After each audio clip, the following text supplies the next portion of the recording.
What's going on, everybody? John on here with you. I don't get a chance to do this very often, but it is Tuesday, March 23rd, 2022.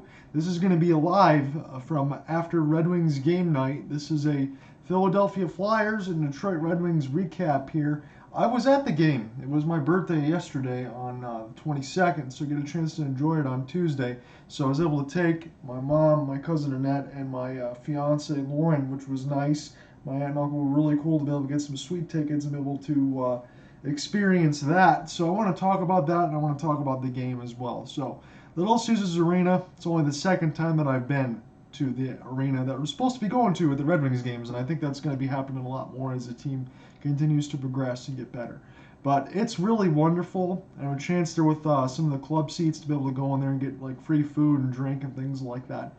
Look, I know it's going to be out of price for certain things. Maybe it'd be certain times that you would only do that once, depending on what it is. But if you're ever at a time where you want to go down to the casino, enjoy yourself, have a good time, I encourage you to do it. The food's absolutely terrific. It changes between periods. The bathrooms and everything else are right there. So if you got any problems and concerns and things like that, you're all good. You can take the elevator, walk all the way around. You can see all the Piston stuff. You can see all the Red Wings stuff. It's just a real good time. And again, over there between the 100 section and things like that for LCA, seats were wonderful. Probably say maybe, I don't know, 15, 16 rows or something like that. So it feels like the broadcast view from left to right on TV side. That was kind of how it was going to be for us, and it was absolutely wonderful. So if you haven't been down to LCA to see a hockey game, I'll tell it to you like this, because from a couple of years ago before COVID, I talked about the trip down there in Vegas during March Madness when we went to T-Mobile Arena to see the Golden Knights and the Red Wings. Look, the Golden Knights are able to get away with certain things that the Red Wings cannot do. It's a show down there in Vegas. But when you go see the game with the Red Wings, you enjoy one of the original 6 teams, the organist and everything else is really cool. All that stuff is live. You can hear all those sounds and things like that. When you're coming in from the club part, we didn't have the section that had it, but sometimes you can see the players walk down the red carpet and stuff as they come out through the tunnel. That's really freaking cool. I encourage you to do it. It's a real good time down in LCA. I understand that some nights, and again, I would probably say this is at least 85% full, considering 2 teams that are not really going anywhere this year, especially with the Philadelphia Flyers, and I'm not talking crap on them, but their rebuild is going to be a lot farther away than the Red Wings one is. That's just a fact right now. But it was pretty full. It was rocking. It's usually a really good time down there at LCA. Again, this is my second time because the first time I went with Mike, his cousin Kathy, and then my mom and stuff. We saw the Toronto Maple Leafs, and that was wonderful. The fan interaction with the Maple Leafs, like I told you before, then was absolutely wonderful too. Get a chance to talk and do things like that. And it's a little bit different as well for my fiance because, again, I won't say too much, but she doesn't get a chance to get out a lot and things like that. It's a different thing. And then she has like gastritis and all that stuff, so her stomach can hurt. Just like for me, if I'm eating certain things with a dairy intolerance, my stomach can hurt. You kind of worry about the things you're going to be doing. If you have any issues, concerns, comments, and things like that, those guys take care of you down there. And what I'm saying to you in the long and short of it is, if you get a chance to go down to the casino, have a good time, you go catch a game, have a good time, you spend that extra money, go down there, enjoy yourself, get free food, drink. Again, alcohol is extra, but still, you got wonderful seats there and all that, and you can just enjoy the game and have 3 periods of hockey. So let's get into it for this. Between the Red Wings and the Flyers, this is what I want to get into. Usually I have a game story here for you. I figured I would do a video recap and then maybe get a couple other videos in there because the A-Wood 20, he always has the full highlights there for the game. So I'll put that in there as well. And then if my cousin Annette sends me anything to the fight, I'll put that in there as well. So here's what I want to talk about here with the Red Wings and the Flyers and maybe certain things that you see live and maybe certain things that are different. So this is the interesting part. When I was last with you here on Monday, we talked about the NHL trade deadline, and I know that was a really long video. But the long and short of it is you're coming from the Monday of the trade deadline, and then the next night you have a game. You no longer have Vlad Namestnikov, you don't have Nicoletti. You're interested to see, if you're a Red Wings fan, Flyers fan, or anything else without Claude Giroux, how your team's going to be able to go out, how they're going to go ahead and adjust, how the lines and everything else are going to be done. That was what I wanted to look at tonight. How good was Wallman, and how good was Oscar Sundqvist? So Jake Wallman, the new defenseman from the St. Louis Blues, Oscar Sundqvist, the winger and center for the Red Wings now from the Nicoletti trade, and then also getting a second-round pick. Again, that was business that Yzerman did with St. Louis Blues last year with Robbie Fabry. So the St. Louis Blues have been pretty good to the Red Wings right now as far as giving them some players. So let's talk about it here. So Joe Veleno gets on the board first. It was a good forecheck in there for the Red Wings. Veleno is finding some way to work around the net. He's able to get open and stay patient on the left wing, on the left-hand side. He risks a shot past Carter Hart and makes it a 1-0 game. There wasn't a lot of shots at that point. It's like 4-2 on the shots. The Red Wings had the early advantage. And there's another thing, too. Coming in from the trade like we talk about with Wallman and Sundqvist, you're also talking about Jacob Vrana, who's only been back for about a week and a half. You get a chance to see Jacob Vrana and how that works. So it's the first time I get a chance to see him live. And guys, I'm going to tell you this honestly. Again, maybe going into this year, you don't have all that hope yet because, it's just still a rebuild and the Rings don't have any kind of playoff hope at this point. They're out. But to get a chance to see Jacob Vrana, and if you're a player that's really good, sometimes you kind of feel that cliche saying that the puck is kind of magnetic and it's going to find you, and goal scorers find the puck, get in the open areas, and they finish it. That's very true with Jacob Vrana. He gets on the board and makes the Red Wings up 2-0 off of a gorgeous pass there from Pius Suter and Tyler Bertuzzi. Finds Jacob Vrana with a 1T and an absolute bullet on the right-hand side and makes it a 2-0 score. And that was one of his other goals. The first one, he also wristed it as well. So you got a wrist in there and then an absolute bullet off a one-timer. 2 goals for Jacob Vrana. But my point is, his speed and everything else is absolutely electrifying, and it's very noticeable on the ice. And that's the reason why the Red Wings have a lot of hope going forward. Look, I know it sucks that Robbie Fabry comes out at this time when Vrana comes back.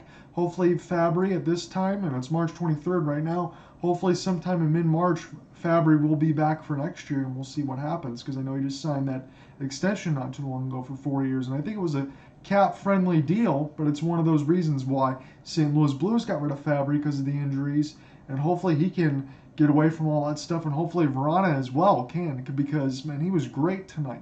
So the Red Wings are up 2-0, and look, I know they beat the Philadelphia Flyers 2 times before this, and I'm thinking, like most Red Wings fans, if you're pessimistic, how are they going to screw this up tonight? Honestly, after the 2-0 lead at the end of the first period, I really didn't feel that way. Yes, I thought the Flyers would come out and score a couple goals, maybe tie this game up, but I didn't think the Red Wings were in danger. They set themselves up really well. So Lucas Raymond hasn't really been on the board in a while. He got his 20th from Dylan Larkin and Gustav Lidstrom.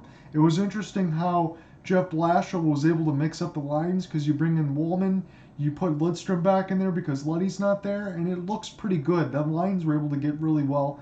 And one of those things where you only have 6 defensemen, right? You have your top 6. Well, Wallman was getting a ton of minutes. I know, again, between 6 players, you're going to get more minutes than anyone else in the forwards. But he was playing a ton of minutes, and he was pretty good. So after that Raymond goal, it made it 3-0.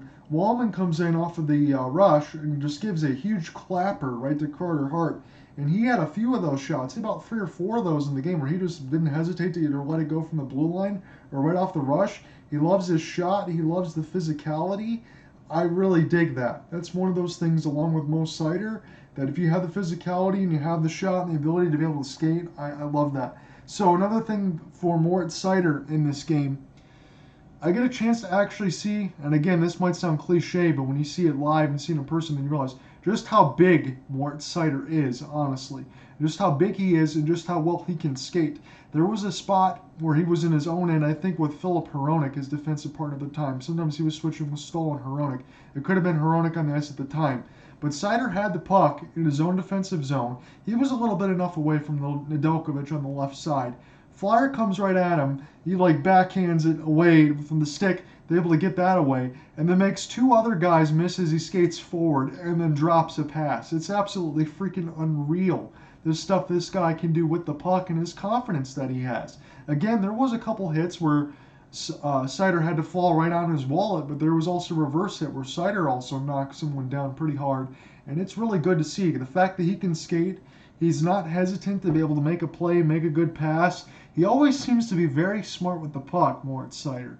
And the fact that he's very smart with the puck and confident and can make a crisp, clean pass, get in the zone, make some entries, This kid is really, really good. And the fact that he's only 20 years old, I mean, my goodness. The world has got to be his oyster at that point, along with Lucas Raymond, that's only 19. Between Lucas Raymond, Mort Sider, Dylan Larkin, Tyler Bertuzzi, I still got to throw him in there because I think he's young enough, and Jacob Verana, you really have some building pieces there for the Red Wings going forward that I don't feel are going to be leaving anytime soon unless something catastrophic happens like injury. So again, there was a couple things in this game that kind of reared its ugly head, and we talked about it a little bit with the Red Wings defense and the side of things. So Joel Farabee got on the board first for the Philadelphia Flyers. Good passing situation out in front from Kevin Hayes and Travis Konechny. You're going to hear a lot more of Kevin Hayes and Travis Konechny a lot more. Able to get right out in front, make a good pass right out in front of the net, just put it right in where Alex Nedeljkovic couldn't stop it. There was another one of those ones where they got a good pass off of a breakaway, and Nedeljkovic absolutely stoned them after. But Oscar Lindblom made it a 3-2 game because he caught in off of a beautiful feed. And look, the Red Wings got caught flat-footed on defense, and it wasn't good enough. It was one of those times, even in there with Wallman, and I'm not blaming him, because it was one of those passes. Sider made an open pass off of a great skate. I think he threw it too hard on Raymond's tape. He lost control of it. It was a turnover and a goal for Farabee. And then Oscar Lindblom, it was a blown assignment where he just blew right down the middle in the slot in the defense there, and he roofed it right on Nedeljkovic and made it a 3-2 game again. And Travis Konechny and Kevin Hayes got another assist. Jacob Verana scores another goal. Absolute bullet there from Dylan Larkin and Tyler Bertuzzi off a one-timer. Makes it a 4-2 game. So you're going into the third, you're feeling a little bit better because the 2-goal lead's established once again. You go in 2-0, it's still 4-2. You feel a little bit better. James Van Riemsdyk immediately, I think within about 9 minutes or something in like that, he scores right off of just a awesome bullet off the face-off. No chance for Alex Nedeljkovic, makes it a 4-3 game. So you're thinking, all right, if the Red Wings can hold this enough, then they'll have a chance to be able to get a chance at the empty net, maybe get Verana his hat trick. So Oscar Sundqvist gets an empty net goal from Pius Suter and Filip Hronek, and then Tyler Bertuzzi caps it, makes it a 6-3 Red Wings victory from Oscar Sundqvist and Mark Stahl. So Sundqvist picks up 2 points. I thought Wallman had a really good debut. Again, I like his physicality on defense. I like the fact that he did not hesitate to slap that shot and bomb it. And he was pretty good. I could tell that he could skate. There was one of those things where the Red Wings have had a couple blown assignments on defense, but that's per usual. And again, I'm not going to sit there and be so happy about it. Yes, it is a 6-3 Red Wings win over the Philadelphia Flyers that they beat 3 times. Going on the road before that, remember again, the Red Wings hadn't beaten Philadelphia on the road in a regular season game since like 1997. So it was a long time. But another win at LCA for the Red Wings where they seem to play much, much better. They improved to 26-30-7. The Philadelphia Flyers fall to 20-32-11. Not a good season for the Flyers. Again, trading Claude Giroux, getting back Owen Tippett. I did see Owen Tippett a little bit there from Florida and things like that. I didn't notice him too much.